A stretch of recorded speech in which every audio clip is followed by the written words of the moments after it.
What's good, Atlanta? This is the Blog Dirty Podcast, where Dirty Bird is the word if you haven't heard. I'm your host, John Buhler, lead writer, fansided.com. Got a very exciting show today for you guys. This is coming a week after the NFL schedule release. Obviously, last week's show beat it out by a few hours or so. I will talk about what I thought about with the Falcons schedule, how good I think this team can be, what's the ceiling, what's the floor. I've also got some exciting things to talk about today on the show regarding Michael Penix Jr., something that Mina Kimes said about the team, and late round pick for us that I think could potentially be a diamond in the rough. So just a little upkeep here. I'm not sure exactly what time I'm going to be coming on next Wednesday. May have a company-wide meeting or something like that. It may come a little bit early, it may come a little bit late, but I do plan on having the show coming to you live on Wednesday.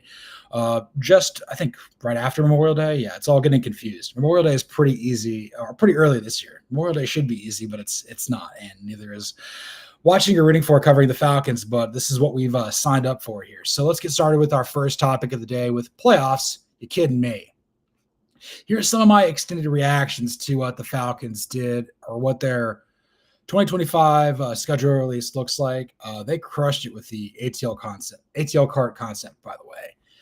Look, as a child of the 90s, anything to do with Mario Kart resonates with me. Played that game till it didn't work on Nintendo 64. Such a popular game. I always went with Mario personally. I know people out there try to go with the speed with Toad, Yoshi, and Peach. Some people try to go with power with DK, Bowser, Wario, or you try to go right down the middle with Luigi and Mario. But yeah, Mario was always my guy when I played. But I love the concept here that the Falcons did here. It got really good reviews across the board. Did so much better than the Colts one. They got took down after an hour. After apparently Microsoft did not like the fact that they trolled their week one opponent with the Miami Dolphins and Tyreek Hill. You know, him being a porpoise, him getting abducted by a Coast Guard. Tyreek Hill thought it was funny. Microsoft did, and they took it down. But yeah, ATL cart looked great, and I certainly love that. You've got basically the rival team or the mascots in the NFC South. I think you had Bijan Robinson, Michael Penix Jr., Jesse Bates III, and I think you had Drake London as your eighth character you could potentially play with. But I love that. I think it was really spot on. Definitely something that was positive. This comes the year after doing NBA Street, which I thought landed well too. Again, I think the Falcons have kind of found their way with their social media staff. It's like, hey, let's make this video game related. I don't know if they can do GoldenEye next or something like that, but there's a lot of fun to be had here. And I think that's really the big thing with the schedule release. Look, this is not something that I get overly excited about as an adult. We've known who the opponents are for a while. We've known if they're going to be home and away. If it's going to be an international date, we are notified of that ahead of time. We just don't know the order, and we don't know the buys. So right now I'm going to go through, and I'm going to look at the Falcons schedule just verbatim and kind of say where I think there's wins to be had, where I think there's could be challenges along the way. So the three preseason games the Falcons are going to play this year, the first two are going to be at home versus the Lions on August 7th, on August 8th.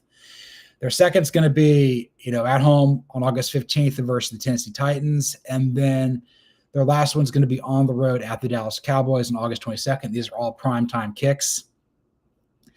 It's interesting that we're not playing either the Dolphins or the Jaguars in the preseason. I understand that we're playing the Dolphins during the regular season, so that may remove them from the equation. But more often than not, you would typically end up playing teams that are in the opposite league or opposite conference with geographic proximity. So you don't have to travel as far. That's probably the case here with the Titans more than anything, sufficing that Jaguars and Dolphins role that we usually get. We've played the Titans before in preseason. I've actually seen the Falcons play the Titans in a preseason game back when Marcus Mariota still had hope, and I still didn't hate him. And this is the Blogging Dirty Podcast. So that's kind of what we got here for the preseason. Not going to lie, the first 6 games for the Falcons are really challenging. You open up at home versus the Tampa Bay Buccaneers on the 7th of September, 1 o'clock kick. Got to win that game, or at least be respectable there. Then a week later, you're playing the Minnesota Vikings on the road, I believe in prime time. I think that is a Sunday night football game. Obviously, Minnesota was a house of horrors for this team a year ago. Kirk Cousins looked like absolute crap versus his former team, got carved up by Sam Darnold. But it'll be Michael Penix Jr. versus J.J. McCarthy, so that's a different paradigm there. September 22nd, September 21st. I have a hard time reading dates today. It's early. I'm not feeling great, but that's how it is. Yeah, don't be sick. There's a bug going around out here, but I'm at home, so nobody else is going to deal with this. So got a second road game at 1:00 at the Carolina Panthers. I think Carolina is going to be much improved this year, so that's not a gimme win there. We did win in Charlotte last year, but lost at home. The 28th, got a home game versus the Commanders at 1:00. That's another game where like the Falcons really need to assert themselves. Nearly had the Commanders beat last year in the nation's capital, but came up short in, I think, the penultimate week of the season. Then you have a home game, I believe, on Monday Night Football versus the Buffalo Bills. I think the Bills are favored in every single one of their games this season. That's not going to work out. Nobody wins all their games. They're going to lose them. Maybe they'll lose to us. That's a tough spot for them. But then again, are we quite on the Bills level yet? And then I would say the next game after that is at the 49ers. Again, I think that's a Sunday Night Football game. They've got the highly compensated Brock Purdy at quarterback. I don't really know what to make of the 49ers this year. Are they going to be better like they were a couple of years ago, or are they going to kind of circle the drain like they did last year? So those 6 games, that's a very tough start to the season. Again, this is what the Falcons had to do with this past season with a very tough start to the year. I believe you opened up with the Steelers at home, at the Eagles, and at the home for the Chiefs. Then you had a road game.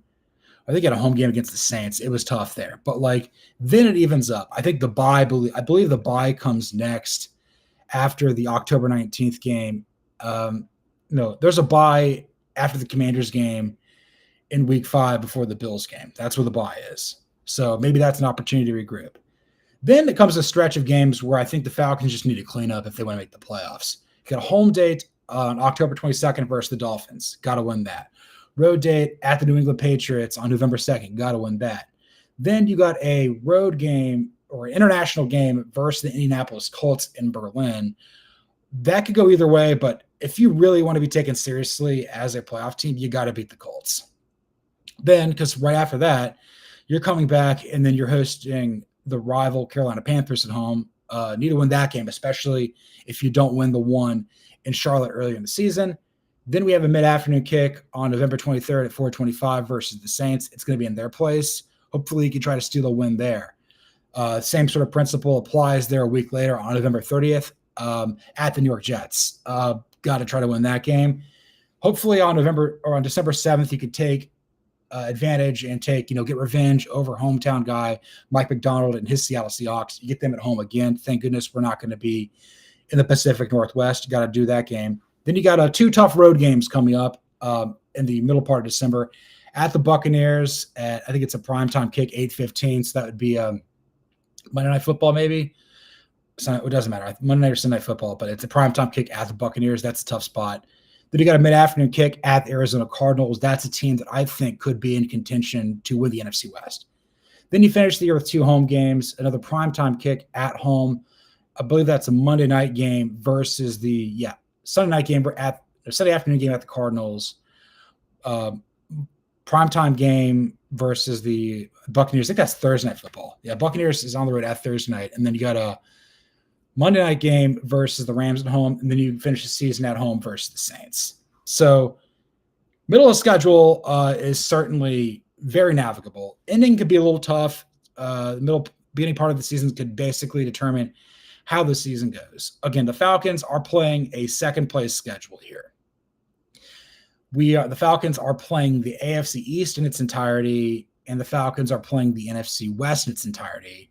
And I believe your 3 competitive balance games this season are the Colts, the Vikings, and the Commanders, because all 3 of those teams finished in second place in their respective divisions. So I've had a little more time to marinate on this, but I'm going to give it to you straight here with our next topic. We're going to do some blow the whistle or blow the whistle here. Now that we know the Falcons, now that we know the Falcons' schedule for 2025 in full, will they make the NFC playoffs? What's their record going to be? I'm going to blow the whistle right now. I'm going to say they're going to make the playoffs here because I've kind of gone through this a little bit here. I'm kind of going to give a range of what I think could happen. So let's just start with this. Let's just go through this real quick. I'm looking at this from their first 6 games and split that up. Let's say, for example, of their first 6, which is home versus the Buccaneers, at the Vikings on Sunday Night Football, at the Panthers, home versus the Commanders, home versus the Bills on Monday Night Football, and at the 49ers on Sunday Night Football with a bye week in between the Commanders and Bills games. If you go 3-3 in those games, then you're looking at a potential run here where you could rattle off several wins in a row. Again, this team hasn't won 3 games in a row in God knows how long. But let's say you beat the Dolphins at home, you beat the Patriots on the road, you beat the Colts in Germany, you beat the Panthers at home, you beat the Saints in New Orleans, you beat the Jets at home, you beat the Seahawks at home. I mean, that's 7 in a row before you get to the final 4 games where it gets tough, where you're at the Buccaneers, at the Cardinals, home versus the Rams, then home versus the Saints. So if you win like 7 games in a row there, potentially with 3-3, that gets you to 10-3, and then that puts you in a very advantageous spot to basically get into playoffs, because you really only would need to win probably one of the final 4 games, at the Buccaneers, at the Cardinals, home versus the Rams, and home versus the Saints. The Saints could already be completely out of it by that point, and the Falcons could be playing for their playoff livelihood. So, if you win the first 3 games, you win the 7 in a row there. Let's say, for example, you split the final 2, you go 12-5. That's about as good as I think you could do, unless the offense is absolutely gangbusters and you go 13-4. Like if you go 13-4 or 12-5, you're going to make the playoffs because you're probably going to win the division.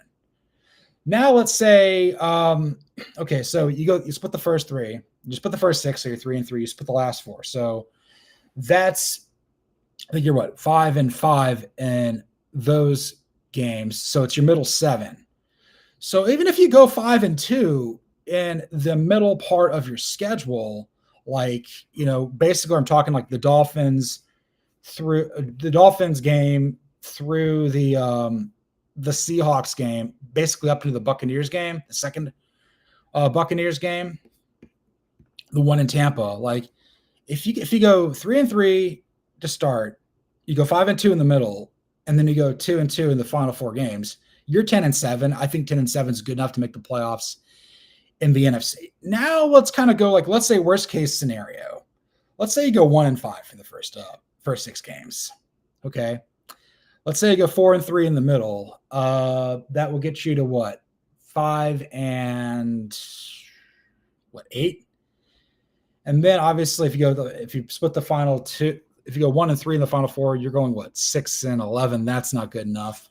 But even then, if you play with a crashing sense of urgency and you're playing with confidence, and you win 3 of your final 4 games, you're going to be going somewhere in the 9-7 to 8-9 range. The point that I'm getting at here is I think that even in the challenging parts in the first part of the schedule, the first third and the last quarter, let's just say that, just for the sake of simplicity. I'm looking at the games there in the first third.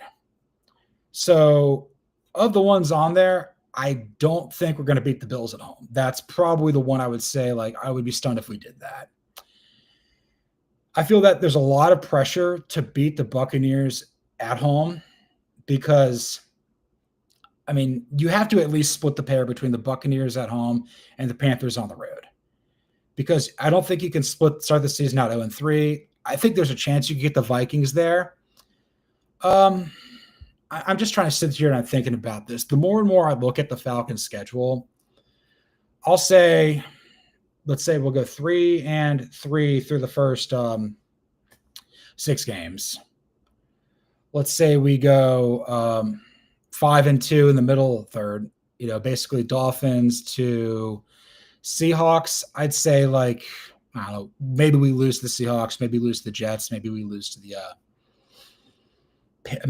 the Dolphins or Patriots or some nonsense. And then you split the final 4. You beat the Saints, and then you take one of the other ones, either at the Buccaneers, at the Cardinals, or versus the Rams. That gets you to about 10-7. So I'm looking at this team's win total, I think, is probably about 9.5. And I think if you basically win 9 games with the state of the NFC South being a bit of flux, you're probably going to be pushing for a playoff spot if you win 10 games. I like the team getting in there. Plus, I think there's also a lot of potential tiebreakers to be had between the NFC South and the NFC West this year. More importantly, I think it's imperative the Falcons go 4-2 in divisional play. Like, look, I've been a fan of this team my entire life. I've known how the NFC South has works since it was created in 2002. You can never expect any team in this division to do better than 4-2. Like, there's always one team that just doesn't have it, and they're going to win like 1 or 2 games in divisional play. This year's team is probably the Saints, but you can't overlook them. You remember the Falcons, they swept the division winner in the Saints or in the Buccaneers, but they won the game they shouldn't have won versus the Saints. They lost the game they should have won versus the Saints. They won on the road in Carolina. They lost at home to Carolina. So you go 4-2 there. Again, like I think that like 10 or 11 wins is very possible. I think once I get up to that, 12 and 13 range, I mean, I'm getting a little full of myself. And then once I kind of get down to the whole 6 and 11, 7 and 10 range, that doesn't feel likely. So I feel like this team's kind of got a floor. That's the range here. But realistically, like the worst they're probably going to do is be 8-9 again. But I think that the best they're probably going to do is going to be about 11 and 6. So I'll split the difference there. I think they're going to go about 10 and 7. I think they're going to make the playoffs right now. Again, we just need to make the playoffs. Doesn't matter if we win the division. Just get in as one of the 3 wildcard teams, maybe as the division winner. We'll see. Again, I don't really know how. I don't know if the NFC North is going to get 3 teams in again. Chicago could be better. Someone's going to probably pull back. There's so much of an unknown with J.J. McCarthy at quarterback. A lot of people think he's going to be good. I don't. And then obviously with the NFC East, Philadelphia is going to be really good. I think Washington's going to be good. New York at least will have a defense, and the Cowboys should be better. That remains to be seen. It is going to be Brian Schottenheimer's first year as a head coach there. So, yeah, I'm blowing the whistle positive. Falcons going to make the playoff. They're going to go something like 10 and 7.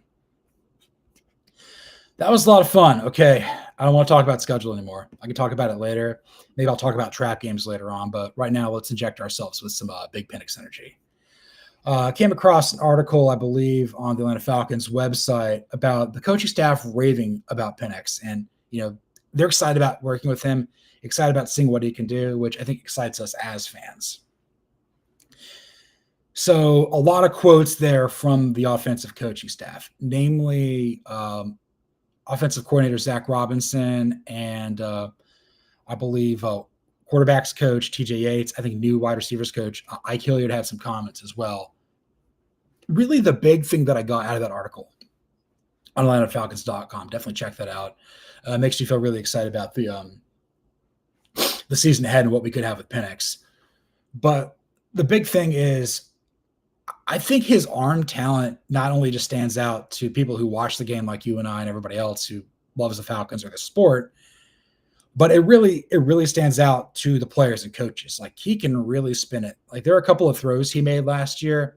Obviously the game tying touchdown, I think to Kyle Pitts versus the Commanders was a huge one. There was also a play he made down the sidelines, I think throwing the ball to Drake London, if I'm not mistaken. That was just a really tight window throw. Like the type of throw that players like Kirk Cousins and Matt Ryan, great quarterbacks in this league, just couldn't do because they don't have that spin on it.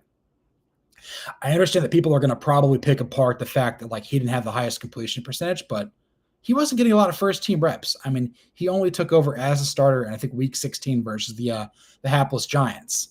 So the more he gets on the same page with the number ones in this offense, whether that would be Kyle Pitts, Drake London, Darnell Mooney, Bijan Robinson, Tyler Algier out of the backfield, however else we round out the receiving core, the more he gets on the same page with those guys, I think the completion percentage will go up.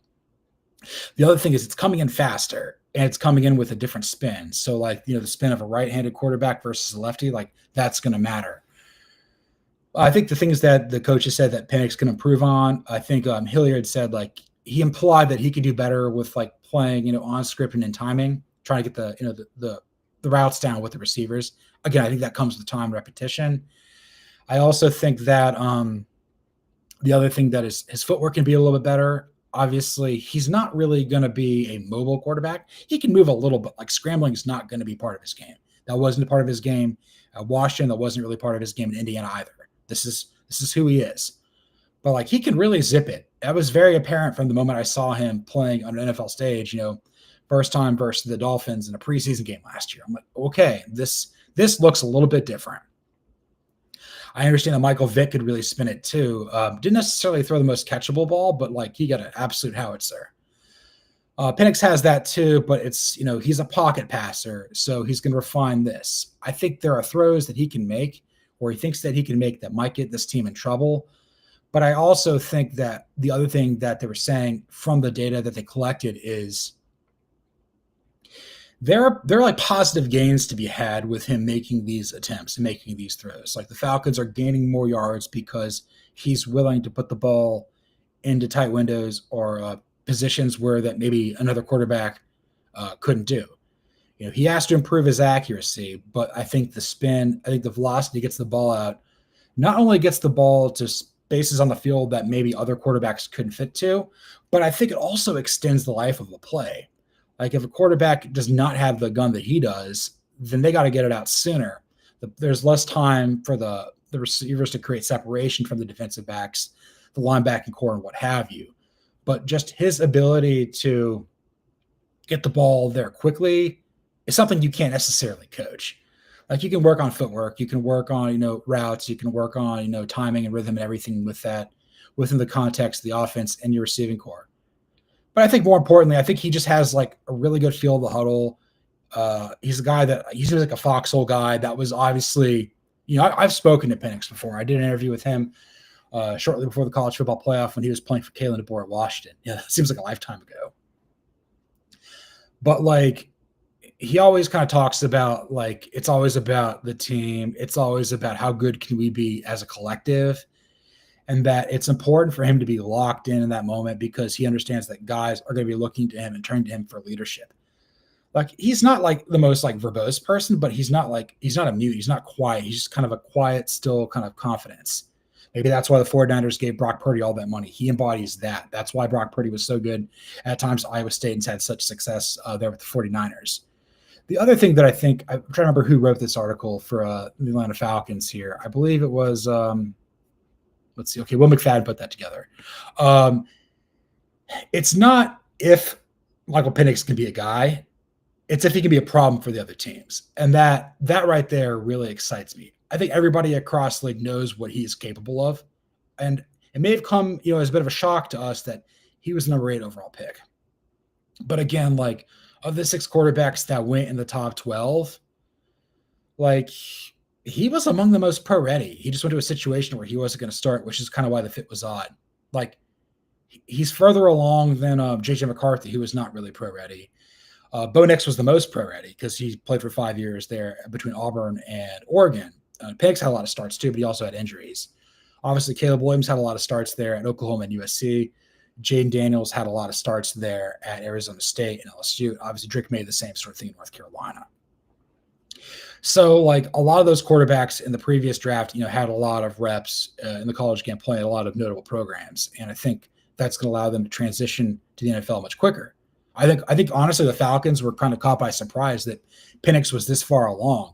I think the fans, I think the players, the coaches were seeing stuff in spring training and practice. They're like, whoa, like this guy can really do it. And it puts doubt in your mind with with Cousins. And look, I'm glad I'm not really talking about Cousins very much on today's show. But it's like, it did say, and McFadden's article did say like, yeah, he was a willing, mentor and helping out Penix. Because I think what people fail to realize is Cousins has always been a team first guy. This is what he was coming out of high school. This is what he was at Michigan State. This is what he was at Washington. Maybe he evolved beyond that at the end of his Washingtonian career, going to Minnesota. But like he's always been a team first guy. Maybe it's his representation putting different spin on it. But I think there's also the back of Cousins' mind is, Penix has an injury history. He missed time in college and high school. So one play could force him back out there. And the Falcons had a lot of success at times with Cousins last year. So maybe it's not the worst thing in the world to have him on the roster. I think it's all about buying in and trying to be ready for this because like this year's got to click. Penix may be the future. Cousins may be yesterday's news, but I think together they can help this team win. We got to get back in the playoffs, man. It's going to be 8 years. We got it. We got to get back. I'm so tired of not winning more games than we lose. Can we get to 9 wins? Can we get to 10? Can we get to 11? Let's get to a very spinal tap or Julio Jones 11 and make the effing playoffs. But yeah, coaching staff excited about Penix. I'm excited about Penix. You should be excited about Penix. And let's talk about us. From inside of Uncle Arthur's spaceship. I'm gonna take a sip of coffee because I'm a little sick and my throat hurts. So yeah.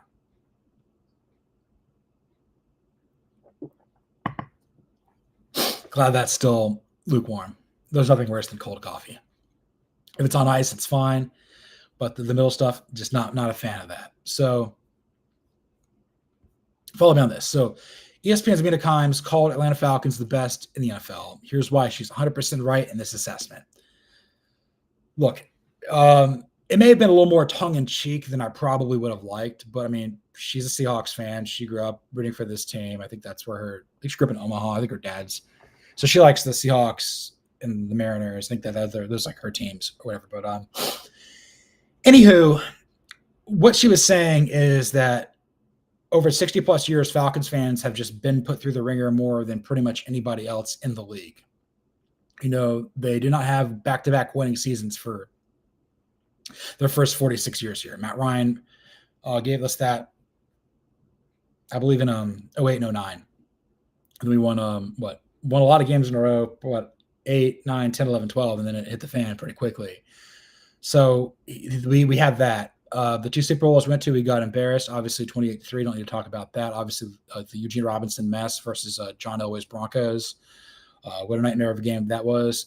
The score was close to what the game was, and I still remember that as an 8-year-old watching it at the time. I'm 35 now.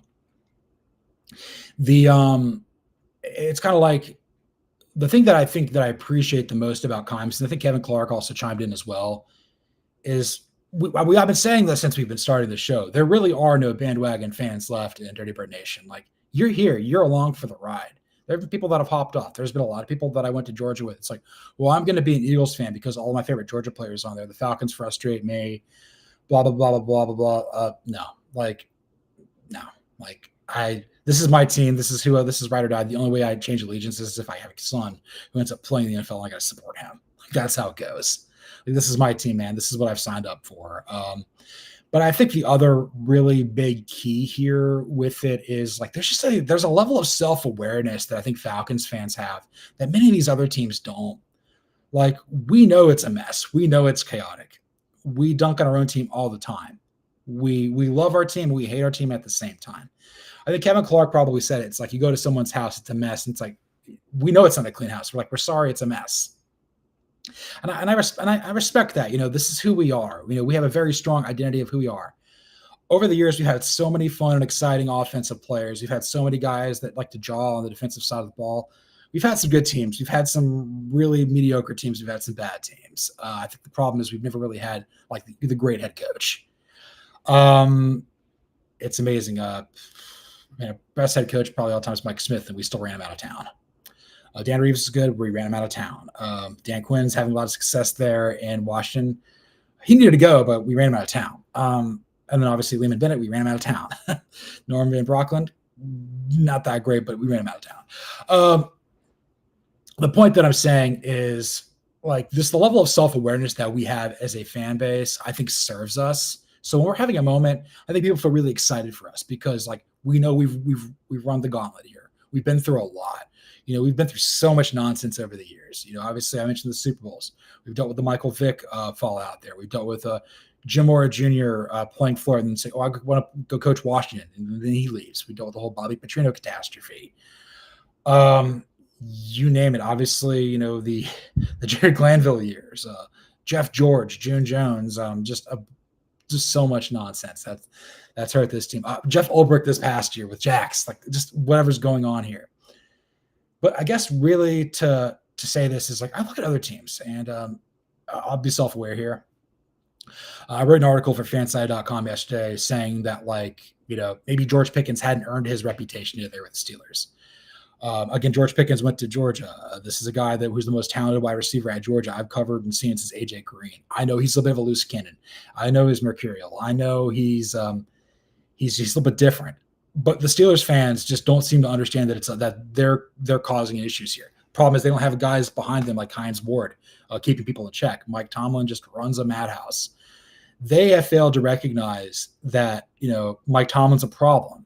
They have TJ Watt, who got drafted in 2017 because we passed on him. Like, they haven't won a playoff game since he's been there. We've won a playoff game more recently than the Steelers. We've won 2. We beat the Rams back in 17. And obviously beat the Packers in the NFC Championship game. I think they lost to the Chiefs, or they lost to the Patriots or something in 2016. I can't honestly remember. No, they beat the Chiefs. They lost the Patriots. That's it. But just having a little bit more awareness. Cowboys fans don't have any awareness. Jets fans don't really have that much either. I think there's a certain cluster of teams here that kind of know who they are. And I think like the Bengals kind of have this too. Like, they've been dumped on a lot too. They know they got something special in Joe Burrow. And when they're having a moment, people are really excited for them. There's other teams out there that have some of this too. Maybe more and more people become Commanders fans. A lot of people turn them out because of Daniel Snyder. But there's a handful of teams that occupy maybe the middle third, or the lower third of the middle third of the NFL. There's fan bases that are very rabid, like us, Bengals, Commanders, what have you. And we get the traffic from them too. But there's like a self-awareness thing component there that I think other teams could learn from.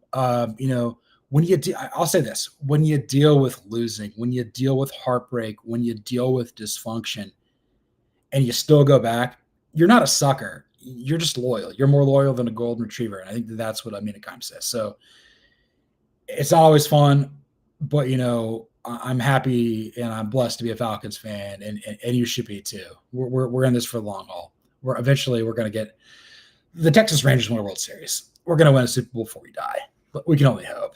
Moving on to our penultimate topic here. I don't necessarily know that I want to see any of the Falcons players do this, but let's put a dude on Team America, bro. Yes, it looks as though in the 2028 Summer Olympics here in Los Angeles, that Olympic flag football will be played, and the NFL players can take a part of it. It's kind of like, maybe how major league players have played in for Team USA in baseball or soccer or what have you. The dream team, that's probably the best example. But which Atlanta Falcons stars do you think would be incredible flag football players, Team USA? I'll start. I think I've got about 4. I got 4 guys that I think would be really good for this team. The first one is obvious. I think that's Bijan Robinson. I think just his ability to run, catch the ball in the backfield, very much in that same LaDainian Tomlinson, Marshall Faulk vein, serves him. Again, I don't want to see anybody. I really don't want to see any Falcons play in this because they're going to get hurt. Just knowing how this is. But the last thing you want to do is to have a guy like Robert Edwards, former Georgia star, in his rookie year with the Patriots, tears his knee playing in sand football and never becoming the same. This is dumb. I understand you're playing for America here, and this is different. But Bijan Robinson, I feel like could be the type of gadget player that you could use. I think it's 5-on-5 is how they do it, but I think that his skill set translates well.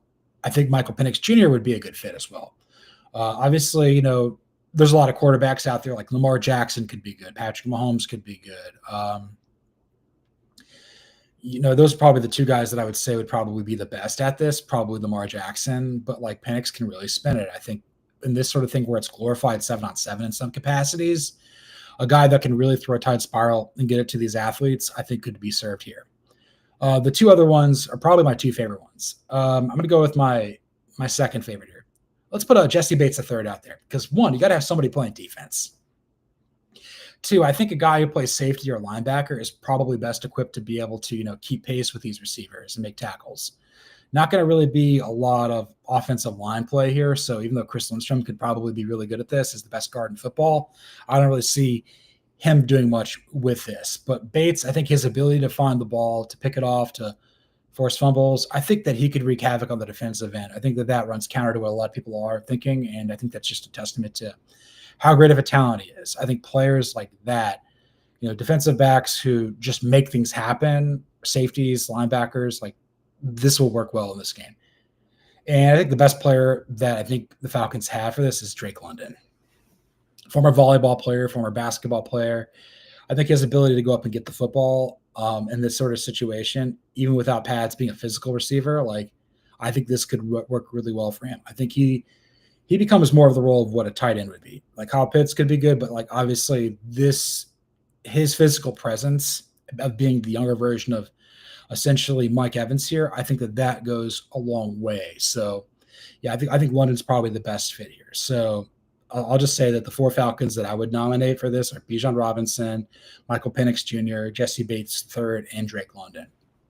But I don't really necessarily know I want any of them to play in it, but that's not up to me.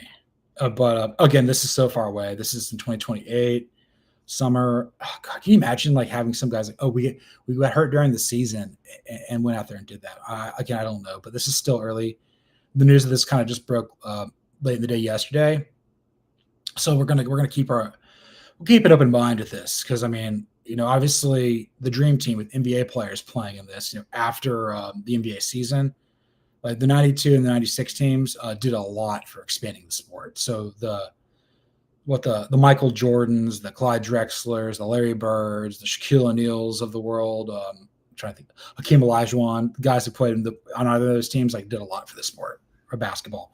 Maybe this is a way that they can expand the game here for international audiences too. In a way, I think Roger Goodell would be in favor of doing this. But again, we shall see. And moving on to our final topic of the day, let's get a dime in the rough here. Came across this article here on Sports Illustrated. Daniel Flick does a great job covering the team there. I think he's still in school in Indiana. It's just a really fun follow there on the social media. Does a great job there. Certainly a budding journalist in this industry. Certainly a guy that even with me being older, I kind of look up to. I think he does a great job reporting and covering this team for us on SI. But the big thing is he talked about Jack Nelson, offensive tackle, 7th-round pick. I think he might be a hit for the Dirty Birds. He did a really good job of kind of unpacking here. But yeah, Jack Nelson. Let's see if this is it. Let's see. Yeah, Daniel Flick wrote this for on SI for Atlanta Falcons. Really, the big thing here is he was the only offensive player Atlanta took in the draft this year, because you got to remember what Jalen Walker and James Pierce Jr. in the first round, both are defensive ends, outside linebackers, edge rushers, what have you. Then you get Xavier Watts, a safety in the 3rd round. And then you get Billy Bowman Jr., I think is more of a nickelback later on. I think I don't even know what round we drafted him. I can't honestly remember. But I remember Jack Nelson, offensive tackle, coming out of Wisconsin. They're saying his frame probably would have got him drafted higher, but there's probably a lot that went into why he was still on the board in the 7th round. Look, Wisconsin's kind of been in a state of flux the last few years. They kind of downturned when he first got there under Paul Chryst. Then they had Jim Leonard was, the former safety for the Badgers, coach, played the NFL for like the Broncos, Jets and stuff. He comes in as the interim. Didn't stick. They got their hire Luke Fickell away from Cincinnati. Been a bad hire. His first year has been pretty mediocre. Last year, the team went 5-7. Team really struggled a year ago once Tyler Van Dyke got hurt at quarterback. I saw that happen versus Alabama very early in the season. You hate to see it. I also didn't realize that Jack Nelson had 5 different line coaches at Wisconsin from 2020 to 2024. So it's like being a I think the article they equated it to being like a foster kid. Like you're going from home to home to home. Like, where's your home? And obviously for a guy who grew up in Wisconsin, a line meat factory, if you will, of offensive tackles, offensive linemen, like it just didn't work out. Like, this is where you want to go, but the time you play there just wasn't that good. I don't know why they extended Luke Fickell. I think the fact that they went to an air raid, when it's just so counterintuitive to running a football program there in Madison, Wisconsin, in the Big Ten, once the weather changes in October, November. I think there was also a technique thing that they said, like his hand placement wasn't necessarily great, but like the frames there, the production's getting there. And I think Dwayne Ledford, again, this is a offensive line coach who made it, at first came over here to the Falcons in 21 as part of Arthur Smith's staff. Raheem Morris retained him. Spoke very highly of him. And in a way, I kind of always felt that the Falcons, if they were going to draft a non-defensive player, it was going to be an offensive lineman. I didn't know it was going to be Jack Nelson. I didn't know it was going to be in the 7th round. But like, it ties into what I think they're going to do. I think that the Falcons are looking for a little more depth because Well, Jake Matthews is getting up there. I mean, he's a little bit younger than me, but like he's in his 30s. Who knows how much longer he's going to play at a high level. Caleb McGarry, I think he's entering the last year of his contract. I could be wrong there. But again, like, Falcons have a good offensive line, but all it takes is just a few injuries and they don't. So very interesting read there on Jack Nelson and what he could provide here. I didn't realize that his dad was like a former star player at Wisconsin. I believe his brother played there too, if I'm not mistaken. But like, yeah, it's gotta be tough to be like, a legacy player. You grew up in state, you want to play for your hometown or your home state's flagship university. It's got a big time football program, and then the team's just not that good. And, it's the timing's not right.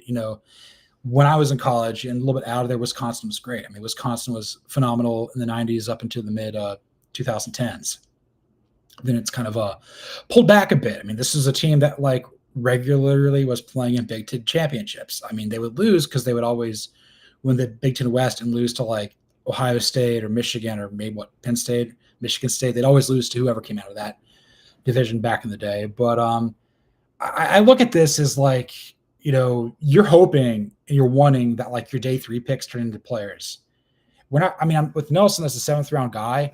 Maybe we're not banking on him being like a starter, but maybe he's a rotational guy. Maybe he's a guy who can carve out a role in this league for a long time, hopefully with the Falcons. But like, I thought that was an interesting read, gave me a little more insight into what he is, what he's about, and what he could bring to the Falcons. So yeah, definitely check that out there on RSI.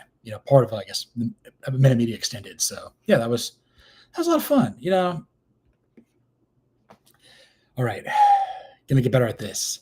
This was episode 42 of the Blog and Dirty podcast. You can follow me, John Buhler, on Twitter or the X at Buhler118. You can follow the show on Twitter at Blog and Dirty. You can follow us on YouTube at Blog and Dirty FS. Be sure to watch, like, comment, and subscribe to the Blog and Dirty podcast on YouTube, Apple, Spotify, whatever. Just consume our content. You can read all of my stuff on fanside.com. Be sure to read all of our Falcon stuff on Blog and Dirty, as well as on the regional betting network there at ATL All Day. That's the best I've ever done that. It only took 42 episodes of this, but I finally got there with, being able to end the show here a little bit. Not as much fun doing it solo as I do with Cody Williams and Fall Start. Gonna have a fun show there tomorrow here, even in the heart of the offseason there. Again, I really appreciate everybody subscribing to the channel. I think last I checked, we're at 288 subscribers. We're getting very close to 300. I think we'll get there long before the regular season starts or before training camp. Having the extended runway as opposed to right before the season started is going to be huge in growing and building the show, but we can't do it without you. So yeah, if you have any comments, just leave them there on YouTube. You can comment to me on Twitter or anything like that. What do you want to talk about? I know obviously there's opportunities to talk with me on chat here, but I've kind of got like a determined show. So maybe if you got a comment that's in the context of what I'm talking about, then, we can kind of chime in, have a little bit of a conversation sort of going here live. But, even in the heart of the offseason, there's always stuff to talk about here with the Atlanta Falcons across the board. This is a team worth rooting for, a team certainly worth covering, a team that I'm all in on, and you should be too. So once again, thanks for listening. And this is the Blog and Dirty Podcast.